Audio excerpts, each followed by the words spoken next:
हाँ भाई नमस्कार। कहाँ छोड़ा था लास्ट? कल क्या लिख रहे थे? व्याकरण अनुवाद में केवल ये लिखा दो तत्व होते हैं। ठीक है, आगे कंटिन्यू कीजिएगा उसको।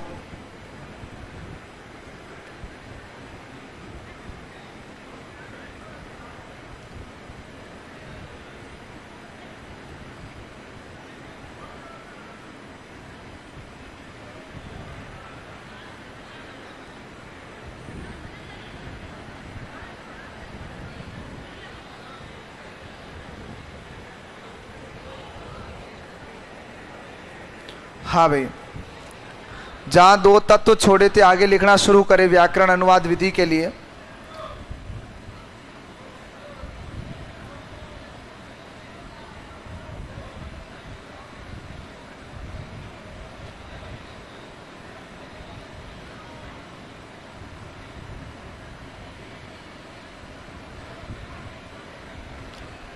लिखिएगा व्याकरण अनुवाद विधि में, व्याकरण अनुवाद विधि में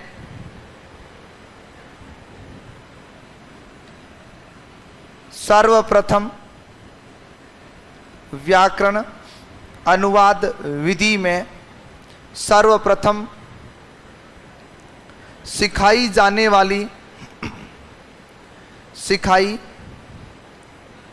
वाली भाषा का व्याकरण रटाया जाता है। व्याकरण रटाया जाता है। उसके बाद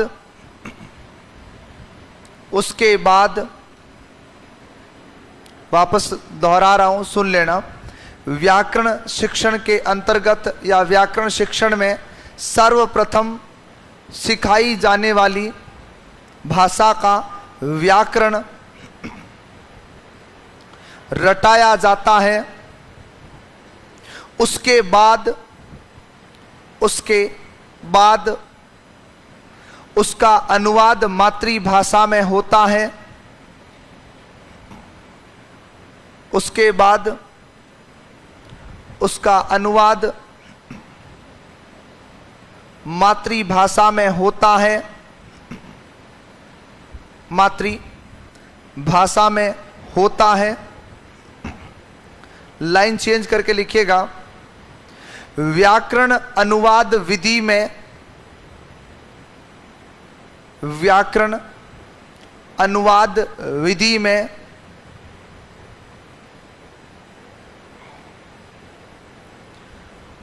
दूसरी भाषा सीखने का आधार, दूसरी भाषा सीखने का आधार मातृभाषा को माना जाता है। मातृभाषा को माना जाता है।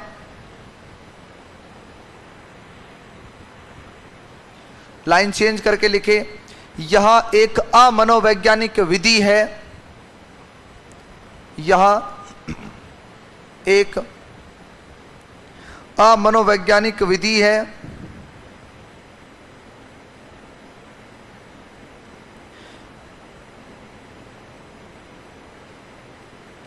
क्योंकि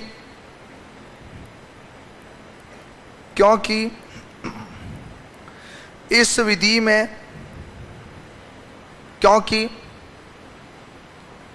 विधि में रटने पर बल दिया जाता है। रटने पर बल दिया जाता है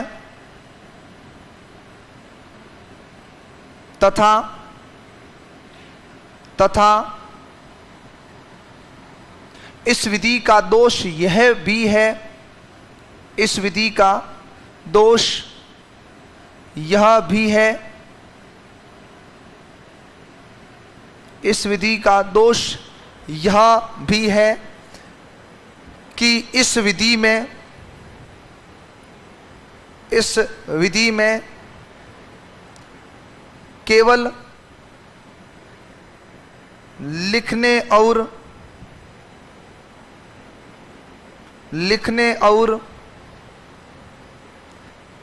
पढ़ने पर बल दिया जाता है।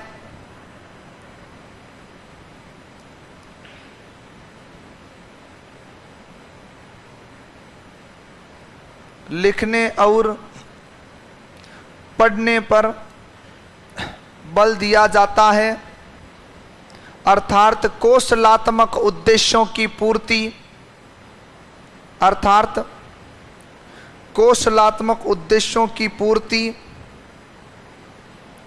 नहीं हो पाती है। कौशलात्मक उद्देश्यों की प्राप्ति नहीं हो पाती है।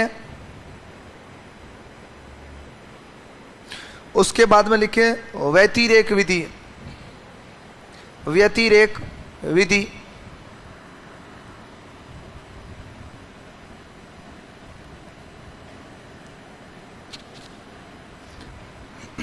इसमें लिखिएगा व्यतिरेक विधि का प्रयोग, व्यतिरेक विधि का प्रयोग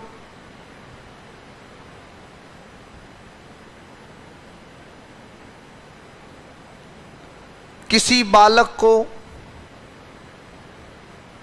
बालक को मातृभाषा के आधार पर,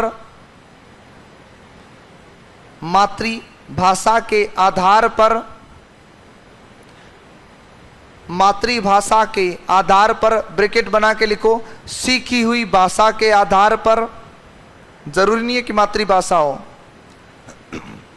सीखी हुई भाषा के आधार पर, सीखी हुई भाषा के आधार पर नई भाषा का ज्ञान करवाना है, नई भाषा का ज्ञान करवाना है, नई भाषा का ज्ञान करवाना है।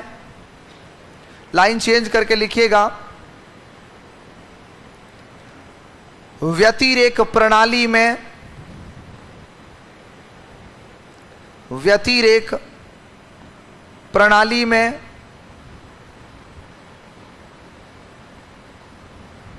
दो भाषाओं का वैज्ञानिक विश्लेषण, दो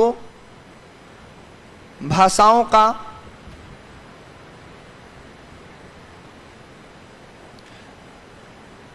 बंद करवाना, आवाज कम करवानी है, थोड़ी सी कम कर दो बस। हाँ, दो भाषाओं का वैज्ञानिक विश्लेषण प्रस्तुत किया जाता है, प्रस्तुत किया जाता है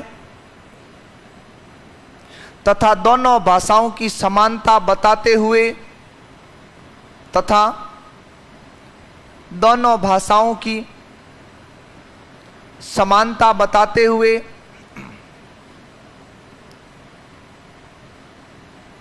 दोनों भाषाओं की समानता बताते हुए नई भाषा का ज्ञान करवाया जाता है, नई भाषा का ज्ञान करवाया जाता है। हाँ भाई, तो ये तो आपके हो गई दो भाषाओं के ज्ञान की विधियों की बातें। उसके बाद में एक छोटी सी विधि इसी से जुड़ी हुई है, वो बताता हूं।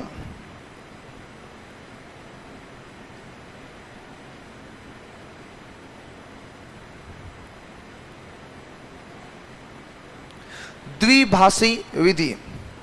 द्विभाषी विधि, अब देख लें चार विधियां कंप्लीट है, यहां पर ध्यान रखिएगा। जो दो भाषाओं के साथ में बात करी, चार ही विधियां पढ़ाई जाती है दूसरी भाषा के ज्ञान में, और चारों को ही एक तुलनात्मक रूप में एक साथ में मैं आपको लास्ट में बता दूंगा कि यहां पर क्या क्या चलेगा। सबसे पहले हमने कौन सी पढ़ी थी, उसके बाद में और तीसरी कौन सी पढ़ी है, और चौथी कौन सी पढ़ रहे हैं, द्विभाषी। देखो इनसे कथन अगर बनेगा तो सीधा सीधा प्रत्यक्ष विधि से एक ही कथन संभावित, जो मुझे लगता है, बाकी विधि पूरी में से कुछ भी पूछ सकता है, पेपर सेटर आजाद है, वो यही है कि मातृभाषा का प्रयोग किसमें नहीं होता, ये सबसे महत्वपूर्ण कथन है इसका। उसके बाद में आपके व्याकरण अनुवाद विधि का कथन ये पूछा जाता है कि पहले व्याकरण सिखाएं फिर भाषा का ज्ञान करवाएं, कौन सी विधि है, व्याकरण अनुवाद। व्यतिरेक विधि के लिए कथन एग्जाम में आता है कि भाषा शिक्षण की वह विधि जहां दो भाषाओं का वैज्ञानिक विश्लेषण एक साथ प्रस्तुत किया जाता है फिर नई भाषा सिखाई जाती है, वो व्यतिरेक विधि है, ध्यान रखिएगा। उसके बाद में द्विभाषी विधि, ये एक बच्चे की आधारभूत विधि है सीखने की। द्विभाषी विधि नाम से पता है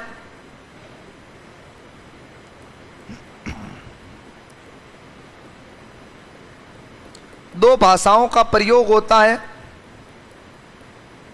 अब देखो दो भाषाओं का प्रयोग कैसे, आपने प्रत्यक्ष विधि में यह कहा था कि आप अगर बच्चे को अंग्रेजी सिखाना चाहते हो तो पूरी बात ही किसमें करो, अंग्रेजी में। व्याकरण अनुवाद में उसने कहा कि आप व्याकरण याद करके सिखाओ, और व्यतिरेक में उसने कहा समानता बताओ। लेकिन अब इन दोनों बीच वाली विधियों को आप थोड़ी देर के लिए भूल जाओ और केवल बात करो प्रत्यक्ष और द्विभाषी के बीच की कहानी को।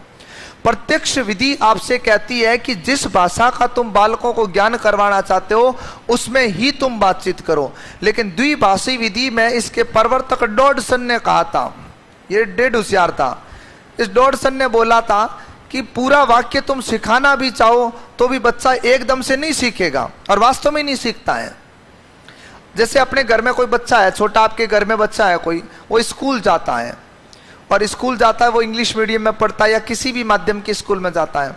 हम लोग पहला प्रयास क्या करते हैं, उसको पहले तो उन शब्दों का ज्ञान जो अपने परिवेश हम बोलते हैं उनको हम पहले उसको हिंदी में बोलना सिखाते हैं, और हिंदी में बोलते हुए भी बालक कोशिश करता है कि वो कहीं ना कहीं मारवाड़ी को लपेटे में लेके चलता ही चलता। बच्चा इतनी परफेक्ट अपने को भी नहीं आती है। भाई आप मैच्योर हो, शहरी वातावरण में इतने सालों से रह रहे हो, और कई बार टीचर्स पढ़ाते हुए भी कुछ ना कुछ ऐसा मारवाड़ी का शब्द बीच में डाल देते हैं। हालांकि उसके पीछे दो कारण होते हैं। अगर मैं सच्चाई बताऊं तो ये होता है कई बार फ्लो में निकल जाता है, बाकी वापस माहौल सेट करना चाहे तो हम कह देते जानबूझ के बोलते हैं। दोनों कारण ही होते हैं। सही अंदर की बात तो ये है कि कई बार फ्लो में निकल जाता, जब माता आती है अंदर तो तुरंत निकल जाता बाहर, और कई बार क्या होता है जानबूझ के भी बोलते हैं। तो बच्चा तो बोलेगा ही बोलेगा। तो यही डॉडसन कहता है कि जिस भाषा का तुम ज्ञान करवाना चाहते हो वो पूरी भाषा नहीं सीखेगा बच्चा। फिर हमने उस बच्चे को क्या सिखाया घर में, कि जैसे बच्चे ने कहा कि मुझे सोना है, तो हम उस बच्चे को ये सिखाते कि बेटा आज से सोना नहीं बोलोगे आप, आज से बोलोगे मुझे स्लीप करना या स्लीप, ऐसे शब्दों का प्रयोग करें। मुझे रसोई में जाना, तो आज से तू रसोई में नहीं जाएगा, आज से तू किचन में जाएगा। इसको किचन बोलते हैं, इसको पानी नहीं, इसको वाटर बोलते हैं। ये आपका बैग है, ये बस्ता नहीं है, ये है, ये वो है। तो कहने का मतलब क्या, इसने कहा कि केवल और केवल आप बालक को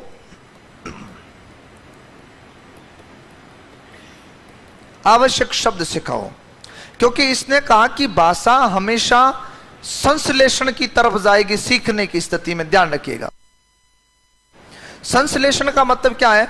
सबसे पहले हमने क्या सीखा, वर्ण के बाद क्या सीखा, शब्द के बाद क्या सीखा, वाक्य के बाद में गद्य शिक्षण में लिखाया जाता बालक क्या सीखता है, अनुच्छेद।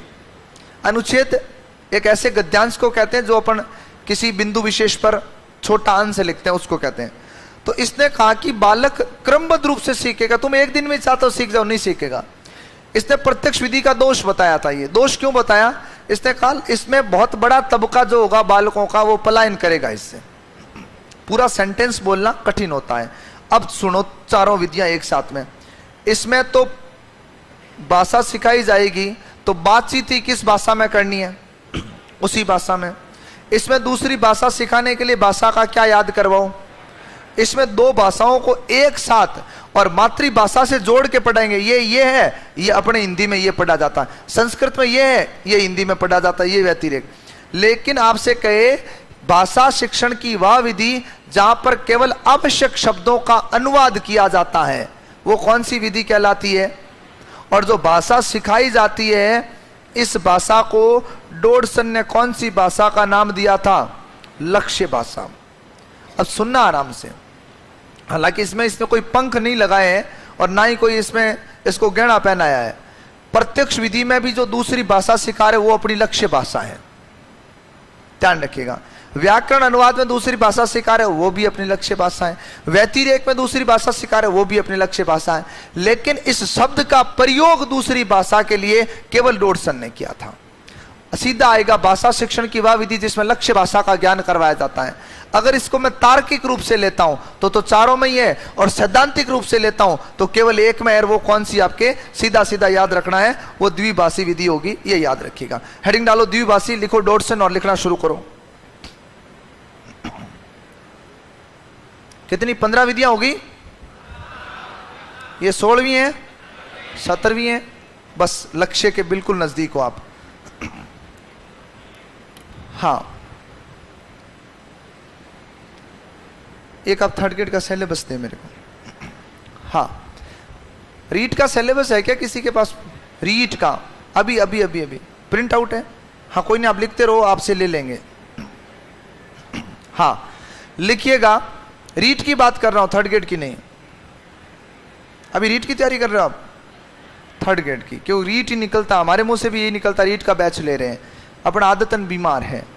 रीट का किसी के पास पाठ्यक्रम हो तो वो बताना। वो हाथ उठे थे ना बहुत सारे, कहाँ गए जो शहादत के लिए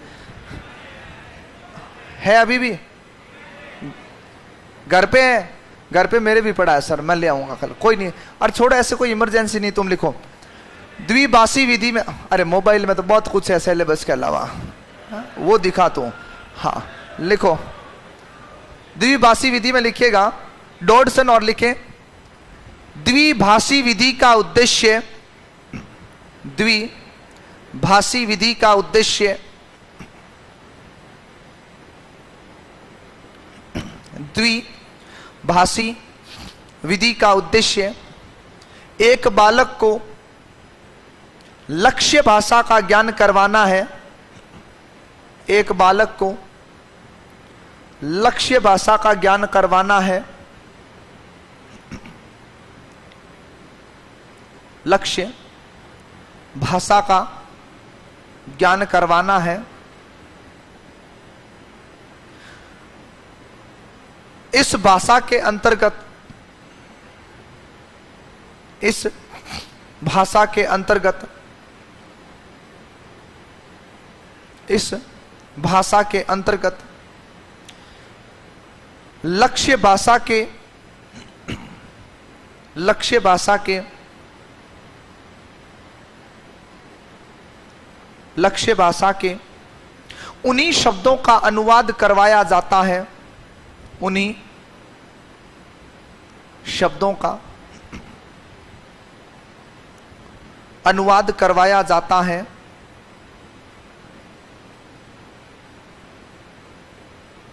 जो बालक के लिए आवश्यक हो, बालक के लिए आवश्यक हो।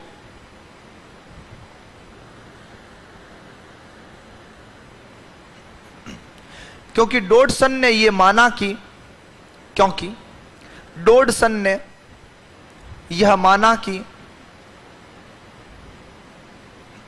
यह माना कि एक बालक सीखते समय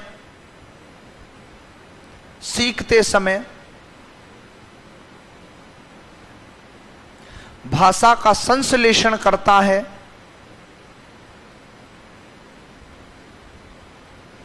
संश्लेषण करता है, अर्थात वर्ण से शब्द, वर्ण से शब्द,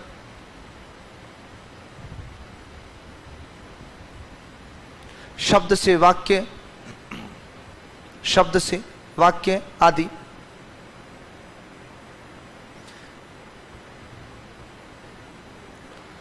लाइन चेंज करके लिखे। इस विधि का प्रमुख दोष यह है कि इस विधि का प्रमुख दोष यह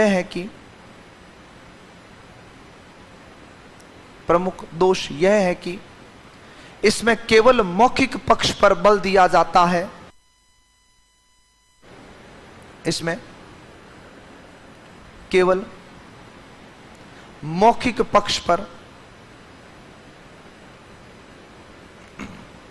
बल दिया जाता है।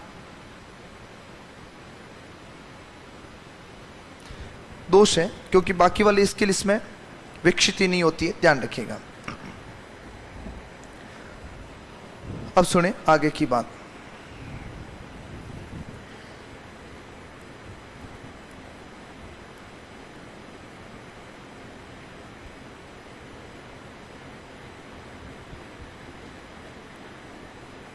हाँ भाई, सैनिक विधि सुनिएगा, बहुत छोटी सी विधि है, सीधा सवाल पूछा हुआ है। भाषा शिक्षण की वह विधि जिसमें किसी अध्यापक का आदर्श पाठ रिकॉर्ड करके बालक को सिखाया जाता है। तो सैनिक विधि क्या होती है सुनिएगा। थोड़ी सी इसकी कहानी लंबी चौड़ी है, लेकिन मैं आपको संक्षेप में बताने का प्रयास करूंगा। कई बार क्या होता है, विधियां बहुत छोटी होती है, उसकी भूमिका बहुत लंबी हो जाती है, और बाद में बच्चा अपेक्षा रखता है कि जब इतनी भीषण लंबी बात बताई है तो शायद 5-7 पेज तो भराएगा ही भराएगा। उसके बाद वो विधि 2 लाइन में खत्म हो जाती है, उसको बड़ा दुख होता, मतलब इन्वेस्टमेंट खारिज गया। लेकिन फिर भी मैं इसको समेट के बताता हूँ, सुनना। सैनिक विधि की बात करें, नाम से ही पता है कि कहीं ना कहीं काम किसके आई होगी, सैनिकों के। हुआ क्या था, दूसरा विश्व युद्ध चल रहा था। अब पूरे विश्व युद्ध की कहानी सुनाऊं तो 2.5-3 साल लग जाए, तो अब रहने दो, बाद में पढ़ेंगे, है ना। आप लग जाओ एक बार टीचर, फिर आपके स्कूल में आकर बैठ कर अपन पूरे साल 1 घंटा रोज की विश्व युद्ध पर चर्चा करेंगे। अब सुनो, दूसरा विश्व युद्ध चल रहा था, और शायद आपको बहुत अच्छे से पता भी होगा, अमेरिका उसमें कभी भी प्रत्यक्ष इन्वॉल्व नहीं था, मतलब वो शामिल हुआ ही नहीं था। और वर्तमान अमेरिका का जो आप अस्तित्व, जो पावर जो देख रहे हो, उसका कारण दूसरा विश्व युद्ध था। बाकी पहले अमेरिका ऐसा कुछ भी नहीं था। अमेरिका की स्थिति जितनी अभी प्रखर प्रगाढ़ जो बताई जाती विश्व स्तर पर, ऐसा नहीं था। उस समय क्या हुआ, शक्तिशाली राष्ट्र जितने भी थे वो युद्ध में बिजी थे, उनके लिए आयुद्ध आपूर्ति का कार्य सबसे ज्यादा अमेरिका ने किया था, हथियार बनाने का। और जब इमरजेंसी हो तो तुमसे फोटोकॉपी वाले सेंटर के बाहर 10 रुपए ले सकते एक फोटोकॉपी के, तो सोचो उस समय तो लड़ाई चल रही थी, तो उस हिसाब का ही काम किया होगा। लेकिन जाते जाते जब युद्ध समाप्ति की ओर जा रहा था, शायद समाप्त होता भी नहीं अगर अमेरिका नहीं आता, तो क्या पता कितना लंबा चलता। जापान ने अमेरिका की एक पनडुब्बी डुबा दी थी, यह अपने इतिहास में कहीं पढ़ा होगा। वो पनडुब्बी जब डुबाई थी तो हालांकि जापान ने बाद में कहा भी था कि हमें पता नहीं था ये आपकी पनडुब्बी है, लेकिन तब तक बहुत देर हो चुकी थी। और चूंकि अमेरिका के पास परमाणु बम दूसरों के लिए बनाए हुए पड़े थे, बोला सप्लाई कर रहे हैं, चेक तो करें एक बार, तो उन्होंने भी मजाक कर लिया अमेरिका ने जापान के साथ। अब हुआ क्या था, जब अमेरिका शामिल हुआ तब दिक्कत आई, अमेरिकी सैनिकों को अपना देश छोड़ करके दूसरे देश में जाके युद्ध लड़ना था। भाई विश्व युद्ध का मतलब उस समय 2 राष्ट्र, 2 गुट बने हुए थे राष्ट्रों के, एक मित्र राष्ट्र और एक धुरी राष्ट्र। तो अब जब देश छोड़ के जब सैनिक गए तो जाहिर सी बात है वहां पर जो सैनिक है वो दूसरे देश के हैं, और दूसरे देश के सैनिक है तो एक देश के सैनिक को दूसरे देश के सैनिक की भाषा नहीं आती है, ये ध्यान रखिएगा। तो अमेरिका वाले जब जिनके साथ मिलकर के युद्ध लड़ रहे थे, वहां के सैनिकों को भाषा नहीं आ रही थी अमेरिका की, और अमेरिका के गुट को उनकी भाषा समझ में नहीं आ रही थी। अब सोचिएगा, तुम 2 गुट हो और दोनों गुटों की भाषा एक नहीं है, तुम्हें एक ही व्यक्ति के खिलाफ युद्ध लड़ना है, तो फिर संभव ही नहीं है। क्यों नहीं है? क्योंकि जब तुम भाषा नहीं समझोगे तो तुम्हें कमांड समझ में नहीं आएगी, दिशा निर्देश समझ में नहीं आएंगे, तो अर्थ का अनर्थ हो जाएगा। मान लो मैं आपको कमांड देता हूं बैठने के लिए, तो इस ग्रुप को समझ में आ गया बैठने का बोला है, इसको समझ में नहीं आया, ये तो बैठ गए, इसमें से कुछ सो जाएंगे, कुछ भाग जाएंगे, कुछ मतलब ऐसे पागलों की तरह इधर उधर व्यवहार करेंगे। तो अब अमेरिकी सैनिकों के सामने ये सबसे बड़ी समस्या थी कि अल्पकालीन अवधि के अंदर हम भाषा कैसे सीखें। तब अमेरिकी भाषाविदों ने सैनिक विधि का सृजन किया था। इन्होंने कहा कि एक काम हो सकता, अब ऐसे तो है नहीं कि बैच लगा दे, तुम्हें कल्पतरु में बिठा के भाषा सिखा दे, फिर युद्ध लड़ने आना, और वो जापान वगैरह कहेंगे भाई अमेरिका वाले जब भाषा सीख आएंगे बाद में लड़ेंगे, तब तक अपन घर चलते हैं। ऐसा तो संभव ही नहीं था। तब क्या हुआ, इन्होंने कहा कि भाई इतने कम समय में भाषा नहीं सिखाई जा सकती, ये मान के चलो, तुम नई भाषा का ज्ञान नहीं करवा सकते। कारण एक तो ऊपर तो गोले बरस रहे हैं, अब इतने तुम ठंड में अच्छे से बैठे हो, कोई दिक्कत नहीं आराम से, तो भी पढ़ाई बहुत कम आ रही है, दिमाग के पास आकर के डाटा बार बार एरर बता रहा है, मैच ही नहीं हो रहा, फिर उसको वापस पिन को ऐसे करके उल्टा करके फिर डाल रहे हो, फिर भी नहीं हो रहा, फिर चार्जर को ऊपर नीचे कर रहे हो, तब जाकर दिमाग में घुस रहा है। तो सोचो जब यहां पर ऊपर कोई आदमी खड़ा हो तोप लेके, कभी भी बरसाई जा सकती, फिर कहो सीखना है।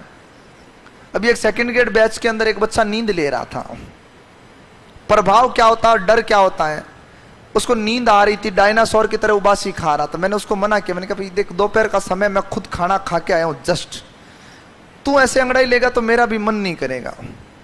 बोला नहीं सर अब मैं नहीं करूंगा। लेकिन वो उबासी तो नहीं लेना चाह रहा, ली भी नहीं उस बालक ने, लेकिन वो शरीर ऐसे ना, ऐसे ऐसे माता वाता आती ना, भोपा नहीं देखा हुआ ऐसे उसके अंदर, वैसे कर रहा बैठ के। तो ऐसे टीम मेंबर बैठे थे, मैंने उनसे पूछा, मैंने कहा ये पंखा कसवाया कैसे लगाया?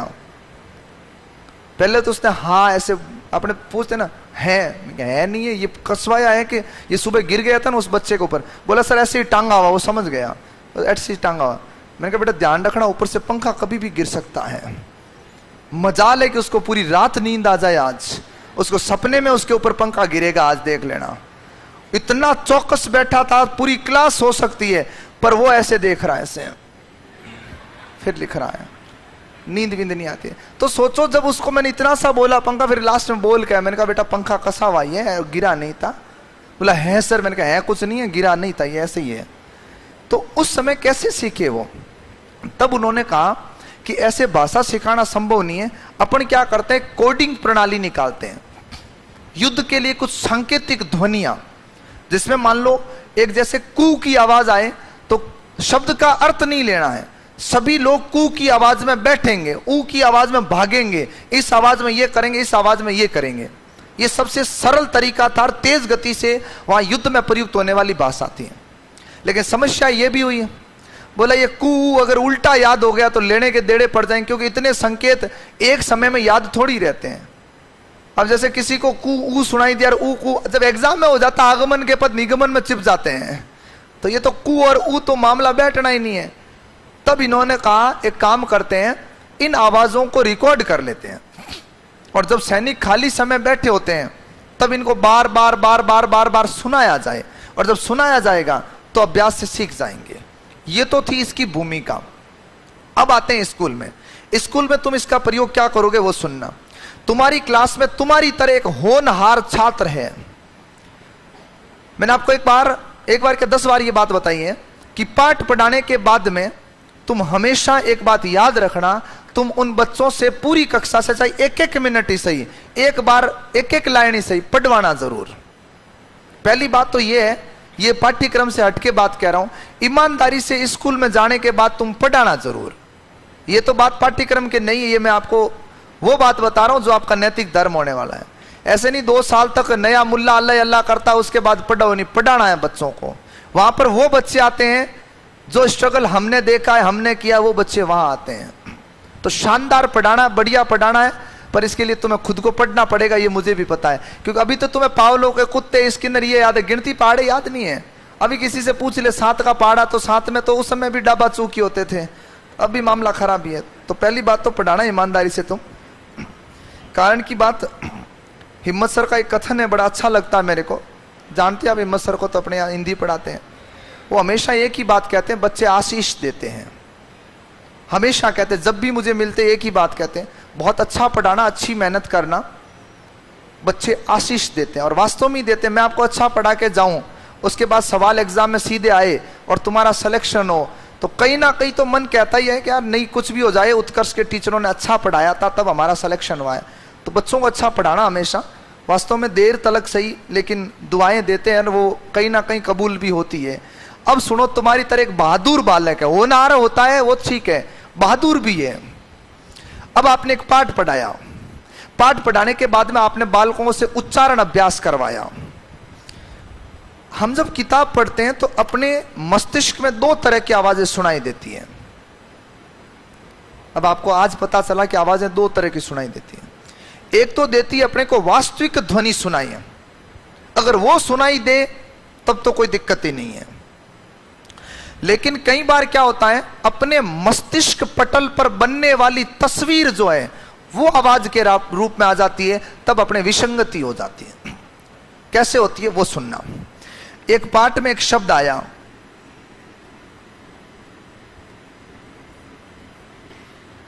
क्या आया, क्या लिखा हुआ है, संकल्प लिखा हुआ है। क्या लिखा हुआ है, संकल्प। ठीक है, ऐसे कुछ शब्द है, मैंने आपको एक दिन जिक्र भी किया था। गांव में बहुत भीषण बोलते हैं बच्चे, मतलब यूं लगता है कि अब त्रासदी आने वाली है।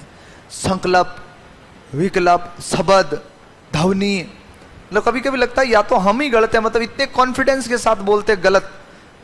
अब आपके ये शब्द आया, दो तरह के बच्चे मिलेंगे।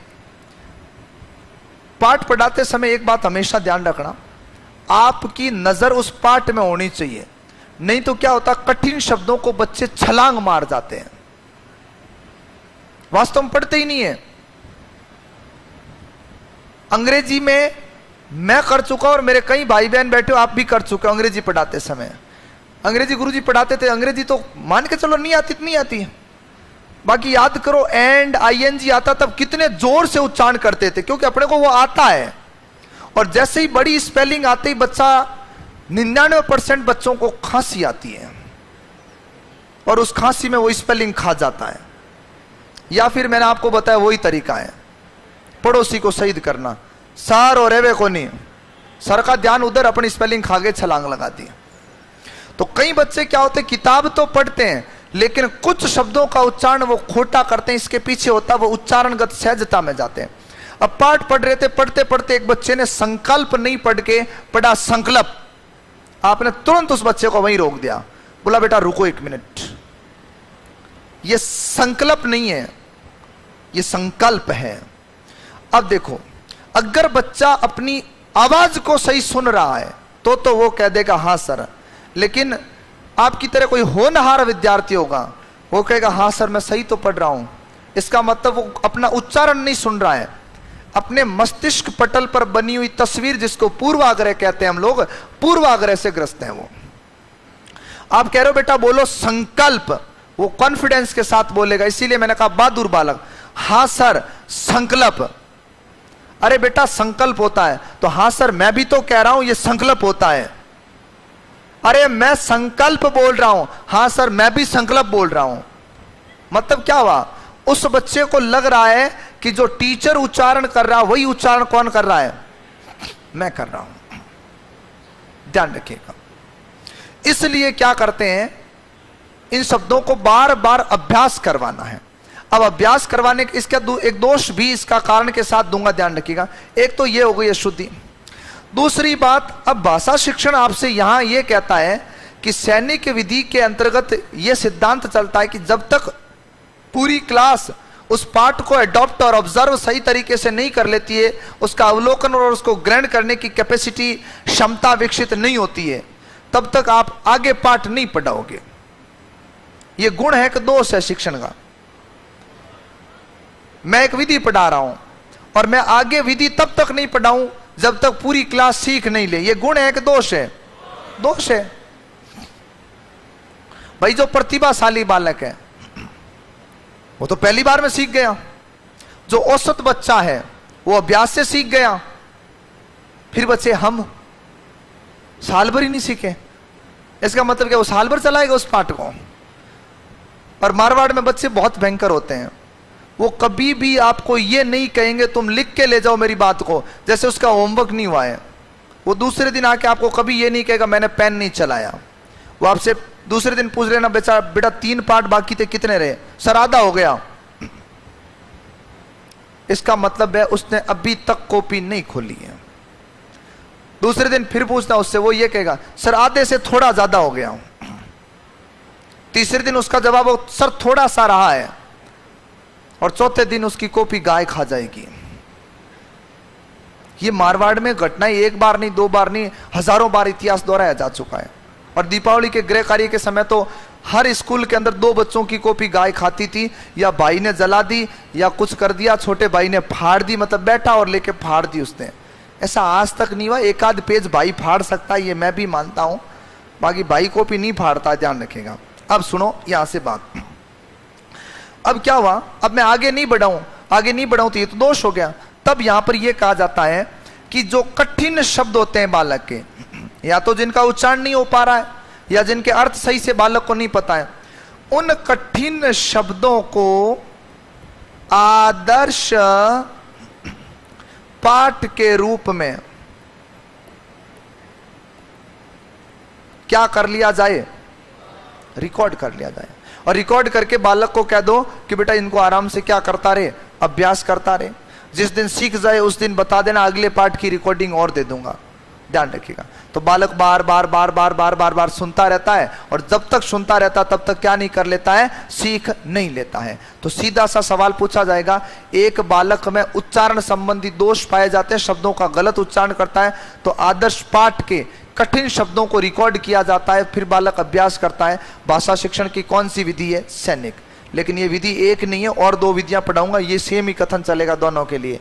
लेकिन इसमें कठिन शब्द आदर्श पाठ के रूप में रिकॉर्ड करके दिए गए थे, और अध्यापक ने कहा कि बेटा इसको घर जाके अच्छे से सुनना, तब तुझे समझ में आएगा क्या है।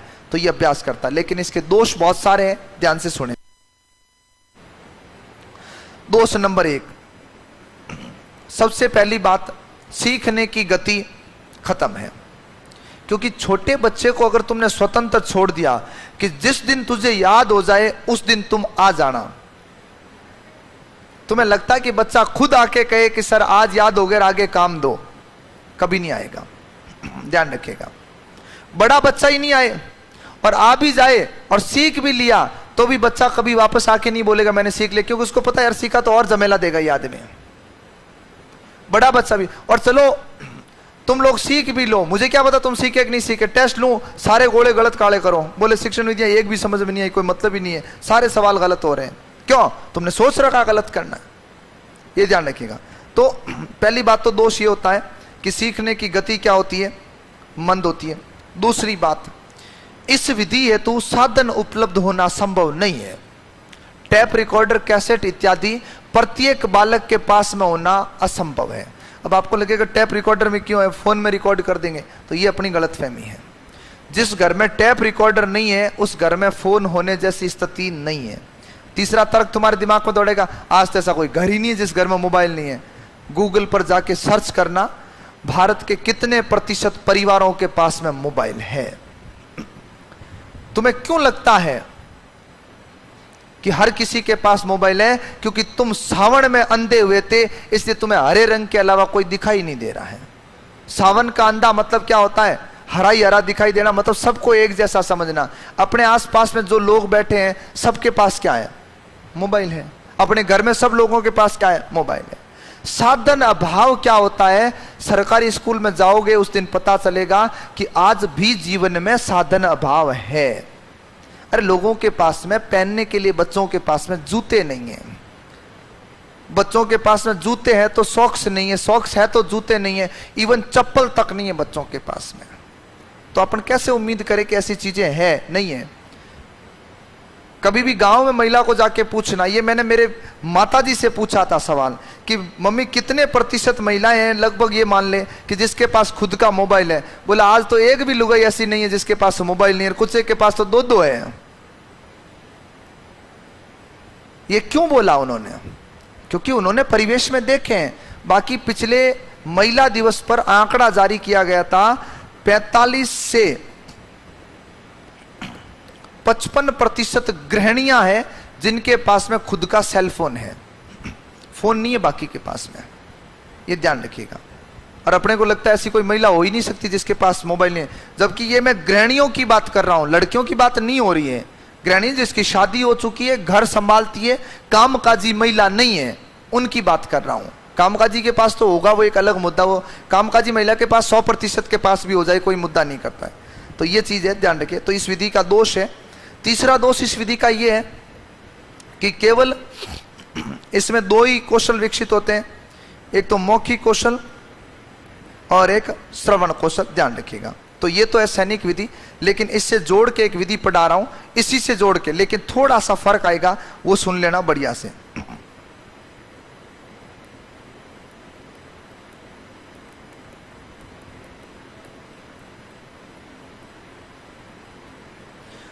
अगर कोई भी विधि, मैं फिर से कह रहा हूं, किसी शिक्षण में हो रखी है तो एक अच्छे विद्यार्थी के नाते मुझे बता देना कि ये विधि पढ़ाई जा चुकी है।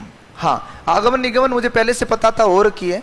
मैंने पढ़ाने के पीछे कारण है कि हिंदी में पढ़ाना अनिवार्य है, क्योंकि हिंदी में व्याकरण है और आगमन निगमन बेसिकली व्याकरण शिक्षण की विधियां हैं, अन्य किसी शिक्षण की काम की नहीं होती है, मोस्टली वो व्याकरण में चलती है। अन्य शिक्षण में उसको ऐसे ही पढ़ाया जाता, बाकी कोई मुद्दा ही नहीं है भाई। जैसे विज्ञान में आगमन पढ़ाई, क्या उपयोग है विज्ञान के अंदर आगमन का?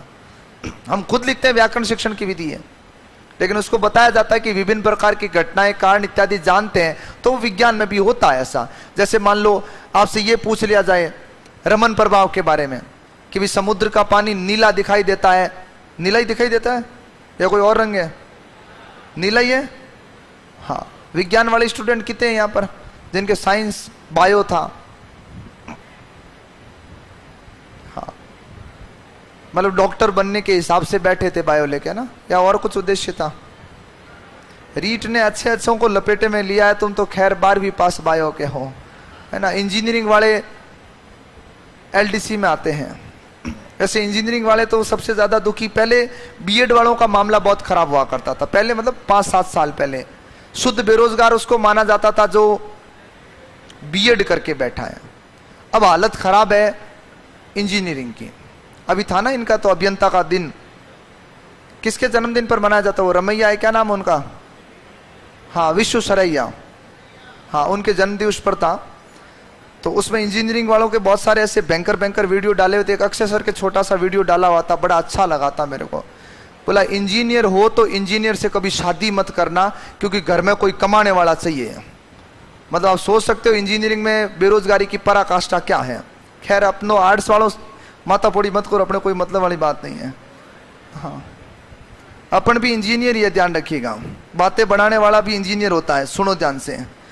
भाषा प्रयोगशाला विधि बहुत अच्छे से सुनना, बड़ी तल्लीनता से सुनना, कारण ऐसा नहीं हो कि सैनिक विधि के साथ भाग जाओ लेकर के। भाषा प्रयोगशाला में बात करता हूं नंबर 1। इसमें भाषा प्रयोग के लिए आपको कौन सी शाला चाहिए होती है? प्रयोगशाला। एक कथन एग्जाम में पूछा जाता है, कक्षा से बाहर कक्षा जैसा ही वातावरण कौन सी विधि में दिया जाता है? प्रयोगशाला में। और एक आता भाषा शिक्षण यंत्र विधि, दोनों में ऐसी बातें चलती है। अब सुनना बढ़िया से, अच्छे से लेके। इसमें क्या होता है, एक बालक किसी विशेष शब्द को बार बार गलत बोलता है, बार बार गलत उच्चारित करता है, और उसके भी वही दिक्कत आ रही है। कौन सी? बोल रहा है, आप उसको वापस समझा रहे हो, बेटा ऐसा नहीं ऐसा होता है, ऐसा नहीं ऐसा होता है, लेकिन वो आपकी बात को स्वीकार करने के लिए तैयार ही नहीं है। वो बाप को बार बार बार बार बार बार एक ही बात कह रहा है, सर जो आप बोल रहे हो वही तो मैं बोल रहा हूं। तब ध्यान रखिएगा, भाषा प्रयोगशाला विधि का प्रयोग किया जाता है। कैसे करते हैं वो सुनो। यदि कोई बालक बार बार शब्दों का कैसा उच्चारण करता है? अशुद्ध उच्चारण करता है। और जब अशुद्ध उच्चारण करता है, अध्यापक उसे समझाता है, अध्यापक उसे कक्ष में बहुत बार अभ्यास भी करवाता है, फिर भी अगर सुधार नहीं होता है, तो मनोविज्ञान यहां कहता है, मनोविज्ञान यहां पर मानता है कि बालक जब बोलने का विचार करे, आपको ये बहुत अच्छे से पता होगा, जानकारी होगी कि जब हम कोई शब्द बोलते हैं तो उससे पहले हमारे मस्तिष्क पटल पर उसकी तस्वीर बनती है, फिर शब्द बाहर आते हैं। पहले वहां प्रिंट आता है, फिर आउटपुट आता है। हम बिना मस्तिष्क पटल के सफर के हम लोग कभी कोई शब्द नहीं बोल सकते। कुछ भी बोलोगे आपके मस्तिष्क पटल पर जाएगी बात, फिर बाहर आएगी बात, ध्यान रखिएगा। तब मनोविज्ञान ये मानता है कि अगर एक बालक जैसे ही ध्वनि का उच्चारण करता है, उस ध्वनि को वैचारिक और ध्वन्यात्मक रूप, दोनों रूप में सीधा खुद ही सुने, तो शायद इसमें सुधार हो सकता है। सीधा सुनने का मतलब क्या? जैसे मैं मेरी आवाज को अभी सीधा नहीं सुन पा रहा हूं, मैं बोल रहा हूं केवल मस्तिष्क पटल की बातें मुझे समझ में आ रही कि मैं क्या बोल रहा हूं, बाकी मैं बोलता हूं, आवाज मेरी सारे माइक में जाती है, फिर वहां से आवाज आती है, फिर सुनता हूं। अपने को लगता है इतना समय नहीं लगता है, हालांकि हम बोलते ही सुन लेते हैं अपनी आवाज को, लेकिन फिर भी मेरी आवाज पहले वहां जाएगी, फिर हम सुनते हैं। क्योंकि ऐसा कहा जाता है कि मनुष्य की आवाज, मैंने आपको भाषण विधि में भी समझाया था, मनुष्य की आवाज सर्वप्रथम मनुष्य सुनता है, क्योंकि बोलने से पहले अपने मस्तिष्क पटल पर उसकी क्या बनती है, तस्वीर। तो भाषा प्रयोगशाला विधि में यह माना जाता है कि एक बालक जब बार बार शब्द अशुद्ध बोले तो पहली बात उसे प्रयोगशाला में ले जाओ। प्रयोगशाला में ले जाकर के एक ऐसी व्यवस्था करो जिससे बालक अपनी आवाज को प्रत्यक्ष सुन सके। प्रत्यक्ष मतलब जैसे ही ध्वनि निकलते ही आवाज उसको सुनाई देनी चाहिए, मतलब मस्तिष्क पटल पर बनती तस्वीर के ठीक बाद में वो आवाज सुनाई दे, तो बालक अपने उच्चारण के विविधीकरण को ठीक कर सकता है। इसके लिए उन्होंने 2 शिक्षण यंत्रों की आवश्यकता दर्शाई थी मित्रों। एक तो इन्होंने कहा शीर्ष यंत्र होना चाहिए, शायद आपने प्रयोग में लिया होगा स्कूल टाइम में, कभी लिया कभी शीर्ष यंत्र? कभी नहीं लिया प्रयोग में? किस किस ने ले रखा शीर्ष यंत्र? काम में हाथों पर करें एक बार। कभी लिया हो ऐसे स्कूल टाइम में? किसी ने नहीं लिया? अच्छा, होता क्या है? अच्छा, यहां भी मामला खराब है, बढ़िया। चलो कोई नहीं,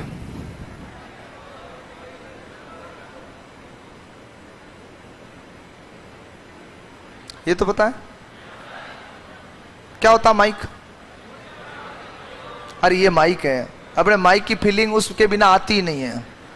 ऐसे हेलो हेलो हेलो हेलो, वो वाला माइक का मतलब है बोलने का ध्यान। ये माइक है और क्या है? शीर्ष यंत्र हेडफोन को कहते हैं आत्माओं, याद रखना है ना। इतना लोड नहीं लेना, पता नहीं ये यंत्र कहां से लाया होगा, आज तक नहीं देखा। ये जो पहन के बैठती है हमारी टीम, आपके पास 50% आत्माओं के पास तो होंगे ये। हाँ, इसको शीर्ष यंत्र कहते हैं। कभी दुकान पे जाके मांगना शीर्ष यंत्र देना, वो भी ऐसे गोगना हो जाएगा, बोले क्या मांगा, मतलब भाई साहब आगे जाओ, मेडिकल आगे है। अरे मेडिकल नहीं, तेरी दुकान में मिलता शीर्ष यंत्र। तो शीर्ष यंत्र, शीर्ष मतलब जो सिर के ऊपर से आता है, ध्यान रखिएगा, ठीक है। शीर्ष यंत्र और माइक चाहिए होता है। माइक का संबंध सीधा जो होता है वो शीर्ष यंत्र से पैच किया होता है, और बालक जैसे ही बोलता है, बोलते ही अपनी आवाज को खुद सुनता है। इससे 2 चीजें आएगी। एक तो क्या होता है, बालक के अंदर हमेशा याद रखना, जब आवाज को खुद सीधा सुनेगा, मस्तिष्क पटल की बनी तस्वीर और उस आवाज को जब सुनेगा तो कंपेयर करेगा, तो उसको पता चलेगा कि वास्तव में मेरी उच्चारण का शुद्धता अशुद्धता कहां पर है। दूसरी बात, भाषा प्रयोगशाला विधि में क्या होता है, हम जब बोलते हैं तो हमारी आवाज को धीमा भी किया जा सकता है, तेज भी किया जा सकता है। हालांकि भाषा प्रयोगशाला लगभग मोबाइल में दी हुई है तुम्हारे, भाई तुम्हें शीर्ष यंत्र का ही तो प्रयोग करना होता है। तुम मोबाइल के माध्यम से भी तो अपनी बात आवाज बोल सकते हो, आप अपनी आवाज को तेज कर सकते हो। जैसे आप यूट्यूब पर वीडियो वगैरह देखते हो, तब आप टीचर को जब भी चाहो तब दौड़ाना तब दौड़ा सकते हो, जब भी चाहो आवाज को धीमा करना धीमा कर सकते हो। लेकिन अशुद्ध उच्चारण में कभी आवाज को तेज नहीं किया जाता है। अशुद्ध उच्चारण की पहचान के लिए आवाज को हमेशा क्या किया जाता है, धीमा। आवाज को धीमा किया जाएगा मेरी गति को, तो जाहिर सी बात है मेरी गति जब धीमी होगी तो मेरा उच्चारण क्या हो जाएगा, मोटा हो जाएगा। कभी भी देख लेना, हो सकता तुमने तेज गति में प्रयास किया हो, 2 की स्पीड में वीडियो चलाया हो, फिर कभी आनंद के लिए 4 की स्पीड में चला के बोला हो, लेकिन आवाज को धीमा करके आपने कभी नहीं देखा। देखना आवाज बहुत भयंकर हो जाती है। कई बार कोई आदमी बोलता है, आप देखो कोई ऐसे राजनेताओं के कुछ कटिंग वीडियो आते हैं, वो तेज फ्लो में कुछ बोल जाते हैं, फिर अपने को लगता है कि, या उनको लगता है कि श्रोता ने स्पष्ट सुना कि नहीं सुना, इसके लिए वो क्या करते हैं, उस वीडियो को थोड़ा धीमा करते हैं। धीमा करते हैं, जैसे भूत की आवाज कैसे निकलती है उस टाइप की आवाज निकलती है, भाषा शिक्षण, तो ऐसे आवाज मोटी हो जाती है बहुत ज्यादा। तो ये आवाज क्या हो रही है, खींच रही। खींच क्यों रही है, क्योंकि हमने उस आवाज के फॉन्ट को मोटा किया है। ये भाषा प्रयोगशाला विधि में होता है, ध्यान रखिएगा। इसके अंदर ये भी आपको याद रखना है, सूक्ष्म से सूक्ष्म ध्वनि का विश्लेषण करने के लिए कितनी भी महीन से महीन आवाज भी अगर कहीं आती है, इस आवाज को सुना जाता है। यहां तक कि विज्ञान के पास ऐसी टेक्नोलॉजी, ऐसी तकनीक है कि कहीं पर भी अगर आत्मा होती है आत्मा मतलब सजीव कोई भी होता, चाहिए कितना ही सूक्ष्म जीव हो, तो भी उस तकनीकी में एक सिग्नल मिलता है और उस सजीव की आवाज को वो रेडिएशन खींच लेते हैं। आप आज ही यूट्यूब पर सर्च करना, अपने जैसलमेर का ये जो कुलधरा गांव है, यहां पर मीडिया वालों ने बहुत साल पहले ऑपरेशन चलाया था, कुछ बच्चों ने देखा भी होगा।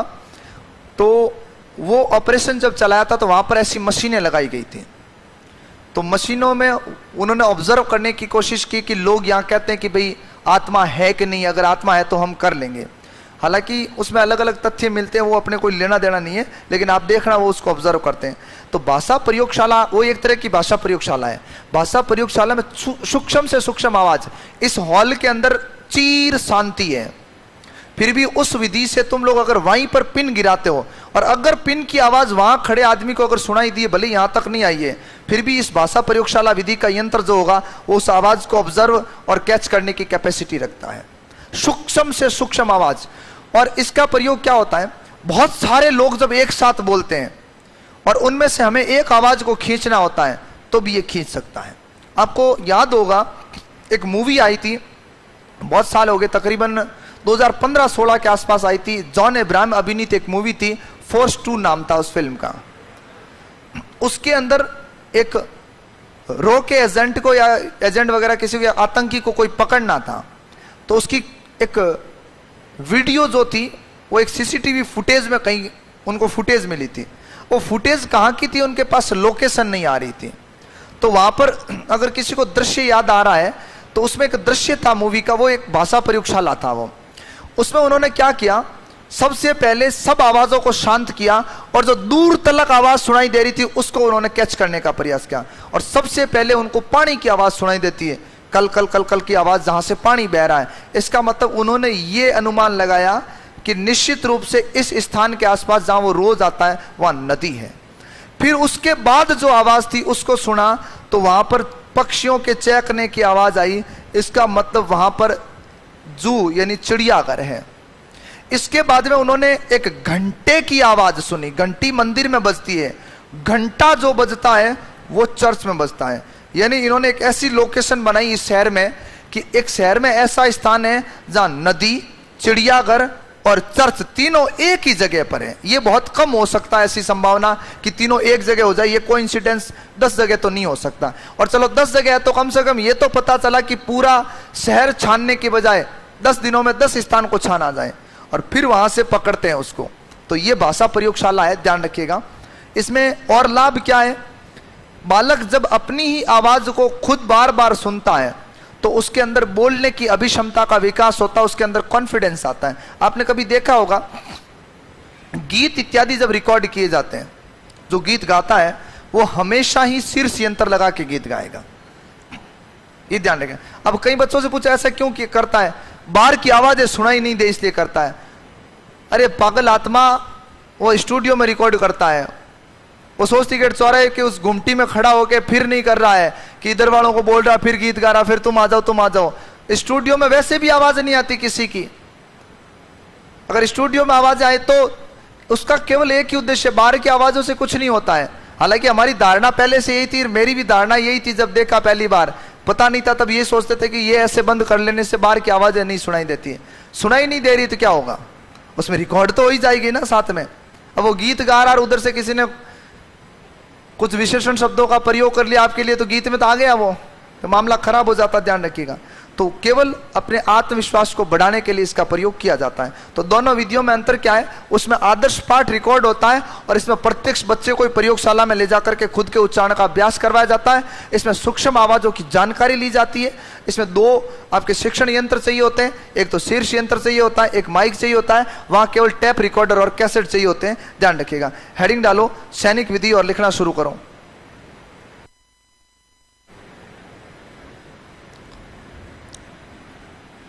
सैनिक विधि कोष्टक में लिख देना संगठनात्मक विधि। यह घटना के साथ काम आने वाली, जब घटना हो तब इस विधि से सीखा जा सकता है।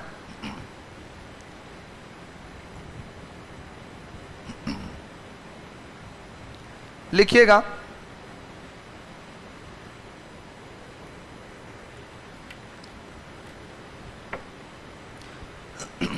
सैनिक विधि का प्रयोग, सैनिक विधि का प्रयोग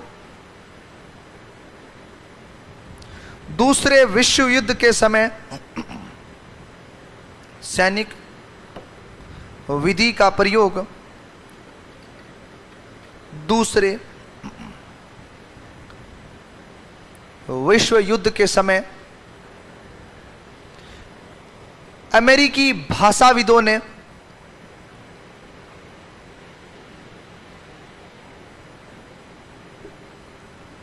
अमेरिकी भाषाविदों ने अल्पकाल में सैनिकों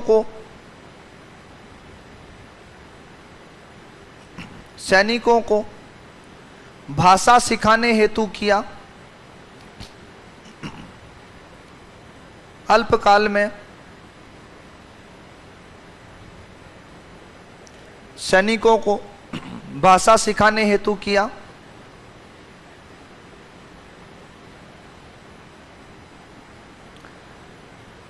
इसके माध्यम से सांकेतिक भाषा, इसके माध्यम से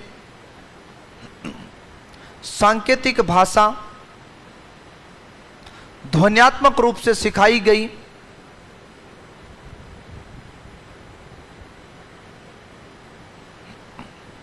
ध्वन्यात्मक रूप से सिखाई गई।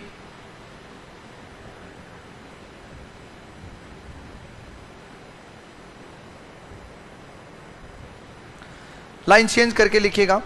विद्यालय स्तर पर इस विधि का प्रयोग, विद्यालय स्तर पर इस विधि का प्रयोग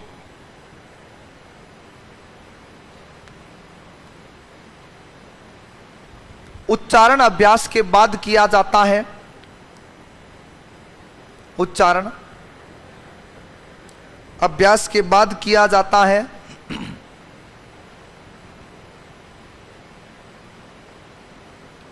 उच्चारण अभ्यास के बाद किया जाता है। यदि कोई बालक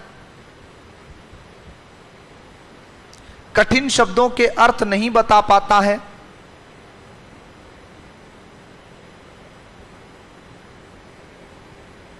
कठिन शब्दों के अर्थ नहीं बता पाता है,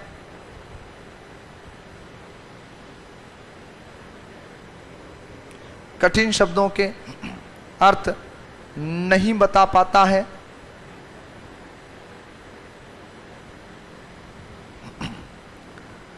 तो आदर्श पाठ के रूप में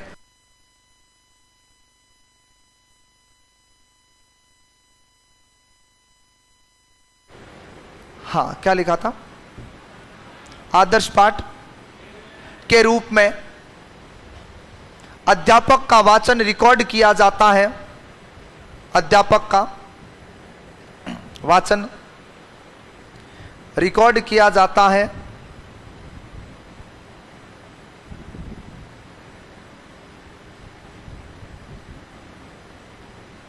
तथा बालक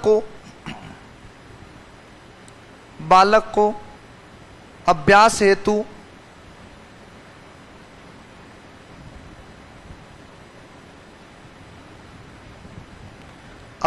हेतु दे दिया जाता है।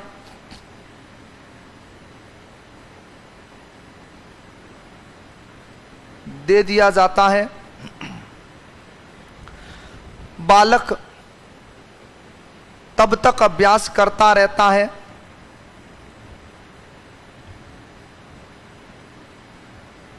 अभ्यास करता रहता है जब तक सीख नहीं लेता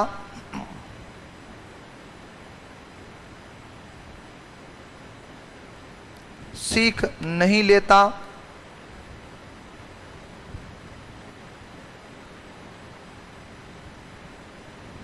लाइन चेंज करके लिखो। इस विधि का प्रमुख दोष यह है कि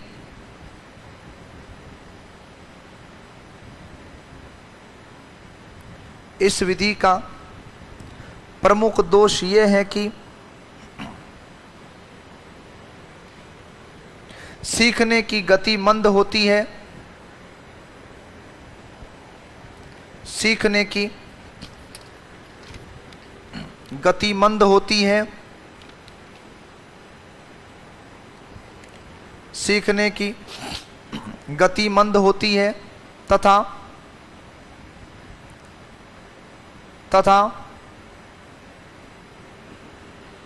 सीखने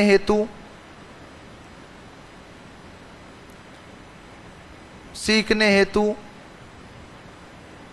महंगे शिक्षण यंत्रों की आवश्यकता पड़ती है।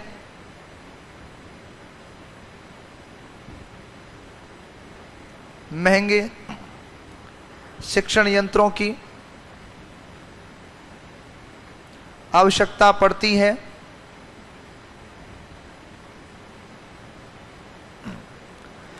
और अंतिम बिंदु लिखे इसका, इस विधि में केवल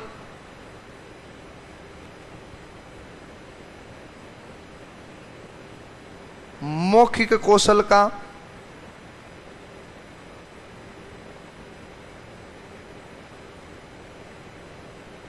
विकास हो पाता है।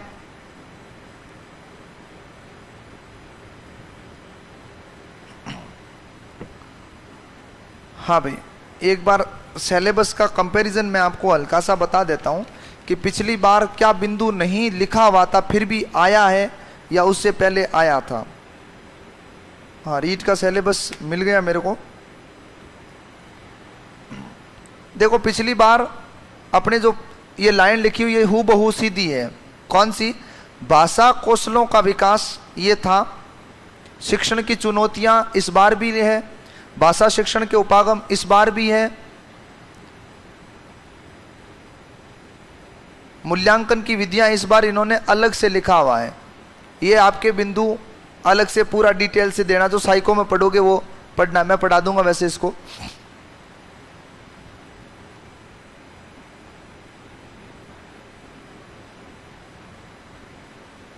एक तो इन्होंने हटाया है तुम्हारे उपलब्धि परीक्षण का निर्माण, और एक तुम्हें नहीं पढ़ना है सतत मूल्यांकन, जो पिछली बार था अपने सीसीई हटा दिया इन्होंने। और बहुमाध्यम नहीं पढ़ना है, पाठ्य पुस्तक नहीं पढ़नी है तुम्हें। पिछली बार पाठ्य पुस्तक था, इस बार पाठ्य पुस्तक कोर्स में नहीं है। तो ले दे के आपके मुद्दा बचा है वो सुनो ध्यान से। विधियां मान के चले 1 घंटे की है, मैक्सिमम बता रहा हूं, बाकी आधे घंटे का मुद्दा है। हिंदी शिक्षण की चुनौतियां कोई दिक्कत वाली बात नहीं, छोटा सा बिंदु है। इसके बाद उपागम बचेंगे और मूल्यांकन, निदान और उपचार। अधिकतम 3 दिन में हो जाएगा आपके आज के बाद में। ठीक है, चिंता मुक्त रहे, आराम से मस्त तरीके से पढ़ते रहो तुम। हाँ भाई, अब लिखिएगा बढ़िया से लेके। अब इसका मतलब ये नहीं कि मैं भाग के करवा दूंगा, और इसका मतलब ये भी नहीं कि 3 दिन लगेंगे। बिल्कुल लगेंगे, शुद्ध आराम से देखो, आराम से पढ़ो तुम अच्छे बच्चों की तरह। भाषा प्रयोगशाला विधि लिखिएगा। भाषा प्रयोगशाला विधि लिखे भाई।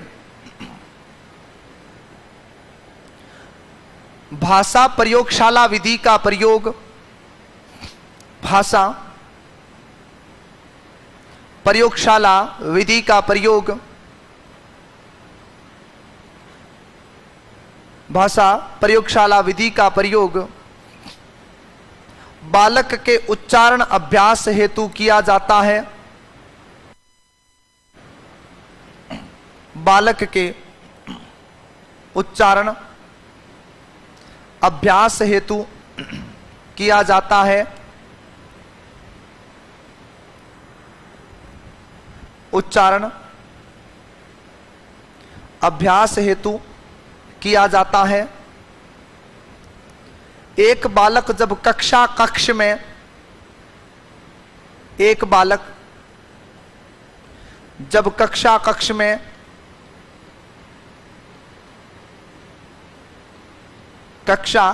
में शब्दों का बार बार अशुद्ध उच्चारण करता है, शब्दों का बार बार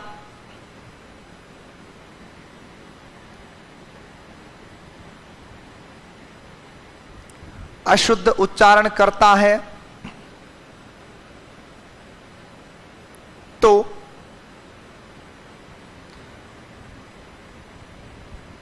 भाषा के शुद्ध रूप हेतु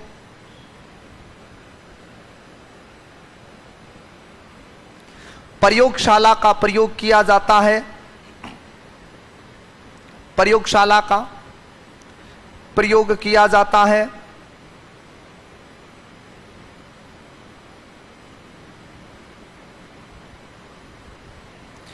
इस विधि के अंतर्गत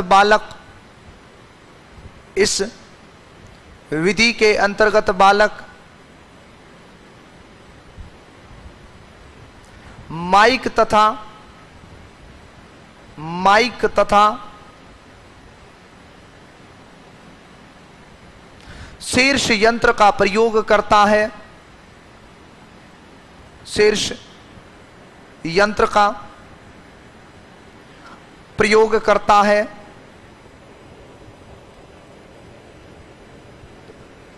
शीर्ष यंत्र का प्रयोग करता है, जिससे वह अपने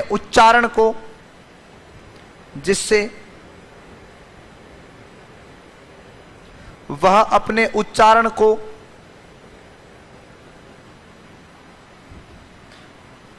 प्रत्यक्ष तथा स्पष्ट सुन पाता है, प्रत्यक्ष तथा स्पष्ट सुन पाता है, जिससे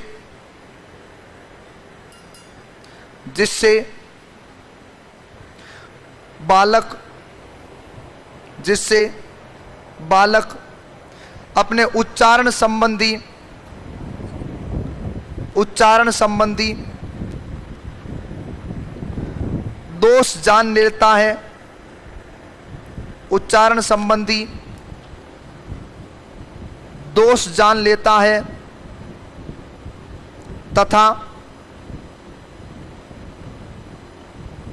तथा बोलने संबंधी गुणों का विकास होता है, गुणों का विकास होता है। अब बताता हूं आपको एक छोटी सी विधि, एक दोष अटका लो इसका, वैसे लिख दो। इस विधि का प्रमुख दोष यह है कि इस विधि का प्रमुख दोष यह है कि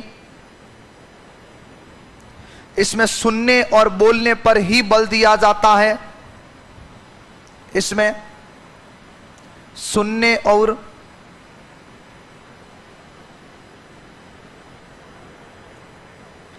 बोलने पर ही बल दिया जाता है।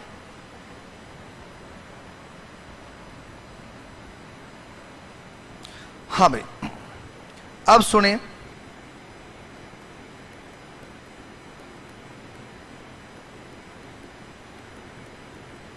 वैसे विधियां तुम्हारे 20 से प्लस हो चुकी है, नंबर ऑफ लिख रखा है ना वो कम है। कारण बताता हूं, मैंने श्रुत लेख, अनुकरण विधि, वाचन विधि, आपके मोंटेसरी विधि, ये हम वहां पढ़ चुके हैं। ध्यान रखिए, कहां पर? जब अपने कौशल पढ़े थे उस समय की बात कर रहा हूं, ध्यान रखिएगा।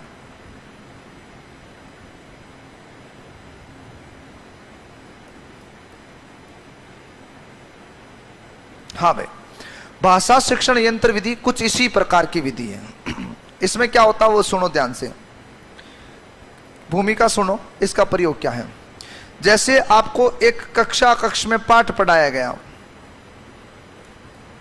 एक पाठ पढ़ाने के बाद में क्या हुआ, एक शिक्षक के नाते मैंने मेरी कक्षा में यह अवलोकन किया कि किस बच्चे को पाठ याद हुआ और किस बच्चे को पाठ याद नहीं हुआ। मैंने ये पाया कि मेरी कक्षा में 10 बच्चे हैं, 10 में से 6 बच्चों को पाठ याद हो गया, 2 को टूटा फूटा और 2 अपने स्टाफ के हैं, जिनसे जब पूछा गया समझ में आ गया, वो मधुर आवाज में सबसे पहले उन्हीं की आवाज थी, हाँ सर, और आया कुछ भी नहीं। अब ये विधि ये वैसे परंपरागत विधि का विरोध है। इस विधि के माध्यम से परंपरागत शिक्षण ये कहता है कि छोटी कक्षाओं में आप आगे पढ़ाओ ही मत बच्चों को, जब तक सारे बच्चे नहीं सीख लेते। साल भर में बच्चों का क्या जाता है, सब बच्चों को एक साथ लेके चलो, सबको साथ में पढ़ाओ। तो ये तो वही बात होगी, वापस दोष हो गया। भाई जिन 6 बच्चों ने सीख लिया, उन बच्चों का दोष क्या है कि वो इंतजार करें। तब इसमें क्या किया जाता है, जो पाठ जो अध्यापक प्रस्तुत करता है, जिसे हम कहते हैं कौन सा पाठ, आदर्श पाठ, पूरा ही रिकॉर्ड कर लिया जाता है। अब देखो सैनिक विधि और इस विधि में फर्क क्या है। सैनिक विधि में केवल कठिन शब्दों को रिकॉर्ड किया जाता है, लेकिन इस विधि के अंतर्गत कठिन शब्द नहीं, पूरा पाठ ही रिकॉर्ड कर लेते हैं। और पूरा पाठ रिकॉर्ड करके क्या करते हैं, बच्चे को अभ्यास के लिए दे देते हैं और कहते बेटा इस पाठ का तू दोहराव करता रहे जब तक तेरे को पाठ क्या नहीं हो जाए, याद नहीं हो जाए पूरा का पूरा। और इस रिकॉर्डिंग की अनिवार्यता और इस पाठ का एक नैसर्गिक वातावरण देने के लिए 4 तत्वों की आवश्यकता को बताया गया था। वो 4 तत्व, सबसे पहले तो आपको रिकॉर्डिंग करने के लिए क्या क्या चाहिए, एक तो चाहिए टेप रिकॉर्डर, और हो जाएगा का कुछ और चाहिए कुछ हो जाएगा इसमें। अब कंफ्यूज है कि आदमी चाहता क्या है, कैसेट। रिकॉर्डिंग के लिए कहां ईयरफोन चाहिए, सुन लो, अरे सुन लो आराम से। ये पार्ट कैसे रिकॉर्ड किया जाता है वो भी बता देता हूं। इसमें टैप, सुनो ध्यान से, बच्चों को कहा जाए रिकॉर्डिंग के लिए क्या चाहिए, टैप रिकॉर्डर ही बोलते हैं। बेसिकली बिना कैसेट के टैप रिकॉर्डर किसी काम का नहीं है। इसका दूसरा तत्व कैसेट आता है, मैंने इसीलिए पूछा है। इसमें क्या होता है, अध्यापक की कक्षा का वही वातावरण बच्चों को देना होता है, जो बाहर का शोरगुल है, जो पक्षियों की आवाज सुनाई दे रही है, अध्यापक ने कुछ भी बोला, सब कुछ वही। और वो कब संभव होता है, अध्यापक पढ़ा रहा होता है और जो टेबल होती है उस टेबल पर ध्यान रखिएगा टैप रिकॉर्डर रख दिया जाता है कैसेट चालू करके, और वहां पर जो है अध्यापक की आवाज को रिकॉर्ड किया जाता है। ये ध्यान रखना है। तो अब देखो टैप रिकॉर्डर में रिकॉर्ड हो गया और उसके बाद में कैसेट का प्रयोग किया गया। अब बच्चा घर पे जाकर के क्या करेगा, उस पाठ की जो सहायक पाठ्य पुस्तक है,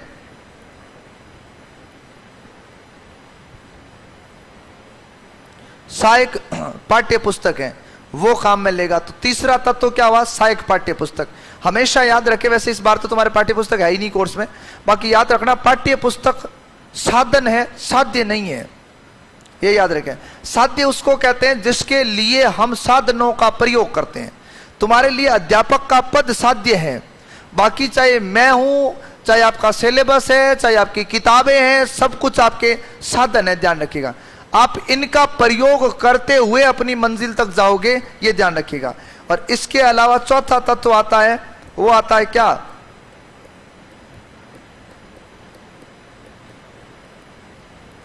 आवश्यक चित्र। क्यों लिखा, क्योंकि अगर कक्षा में उपयोग में लिया गया तो चित्र काम में ले, नहीं लिया गया तो नहीं लेना है। अब नैसर्गिक कैसे हुआ, टैप रिकॉर्डर चालू करके बच्चा बैठ जाएगा।